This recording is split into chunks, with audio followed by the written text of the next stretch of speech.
Après le top de début d'année qu'on avait posté il y a quelques semaines, on continue cette petite série de tops plus succincts en solo et sans débat, avec un petit récap des meilleurs films de cet été.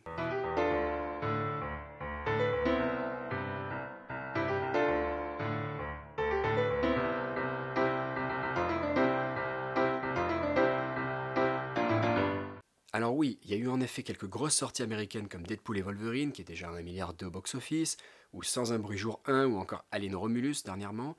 qui sont des films qui ont attiré beaucoup de fans en salle et qui ont beaucoup plu à une majorité de gens, mais il faut bien souligner qu'il y a aussi eu d'autres films peut-être un peu moins en vue et qui sont pour autant de très bonne qualité. Je vous propose donc un petit top 5 qui sera comme la dernière fois par liste alphabétique, donc n'y voyez encore une fois pas d'ordre de qualité, ils ne sont d'ailleurs pas tous aussi forts, ou aussi puissants, aussi émouvants les uns que les autres, mais ils valent au moins tous le détour. Et ça va de soi, la liste n'est évidemment pas exhaustive. De un, il y a très probablement eu d'autres petites pépites dans l'été que j'ai pu rater, et de deux, elle ne reflète que mes sensibilités personnelles et mon propre avis sur la qualité des films, comme d'hab, hein, dans un mélange, disons, personnel entre appréciation subjective de l'histoire et du style, et puis observation, disons, un petit peu plus objective des qualités narratives et cinématographiques de ces films-là.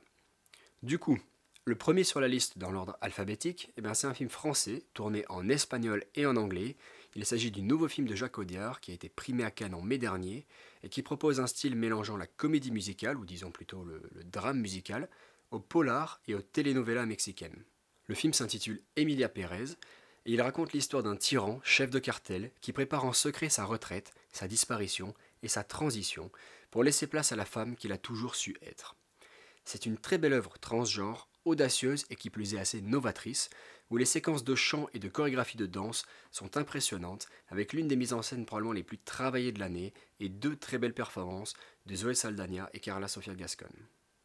On reste dans le cinéma français pour le film suivant, avec un thriller d'espionnage inspiré de faits réels qui s'intitule Les Fantômes. C'est la première réalisation de fiction du documentariste Jonathan Millet, qui s'attaque ici aux horreurs qu'ont connues les Syriens sous le régime de Bachar el-Assad, et met en lumière un réseau qui souhaite rendre justice au peuple syrien au-delà des frontières de son pays. Avec un gros travail sur le cadre et sur le son, il met en scène une enquête périlleuse où le génial Adam Bessa incarne un réfugié enfermé dans la solitude la plus totale, en proie à ses traumas, loin de son monde et qui ne peut faire confiance à personne dans sa recherche obsessionnelle de l'un de ses tortionnaires.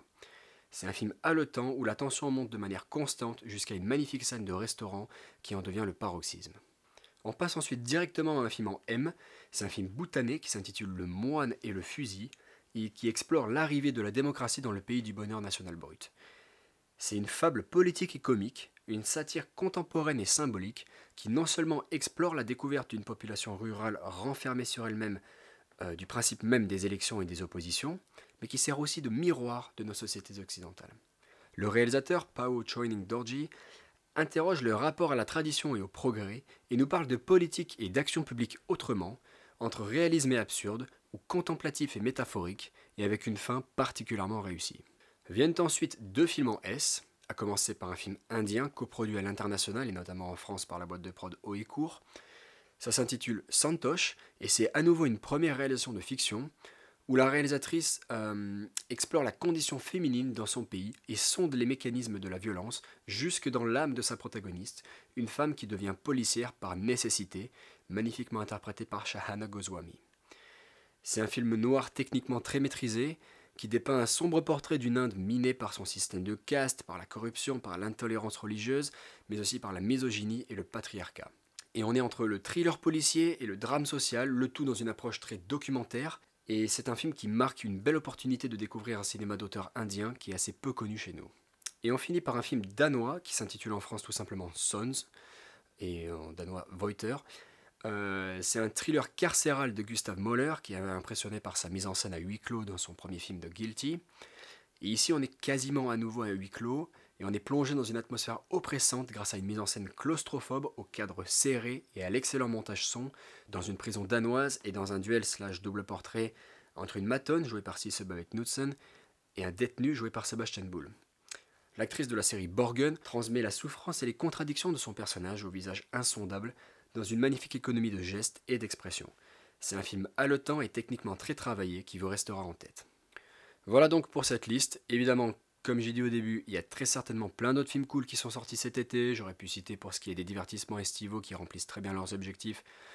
des films comme Twisters ou Trap de M. Night Shyamalan, ou un beau drame français comme Le Roman de Jim, sans oublier Longlegs dans le genre horrifique, City of Darkness pour le cinéma martial chinois, ou encore la collection de moyens métrages Kinds of Kindness pour l'univers décalé de Yorgos Lanthimos. N'hésitez pas à nous donner votre avis sur cette liste et à nous donner vos propres préférences de l'été. Je rappelle que les critiques de tous ces films sont évidemment à retrouver en intégralité sur notre site ou nos pages Facebook et Insta, dont les liens seront en description si j'oublie pas. Et on vous souhaite à toutes et tous de belles fins de vacances pour ceux qui en profitent encore, et bonne chance à tous les autres qui sont de retour au taf. On se retrouvera en fin d'année pour un récap d'un automne qui s'annonce bien riche.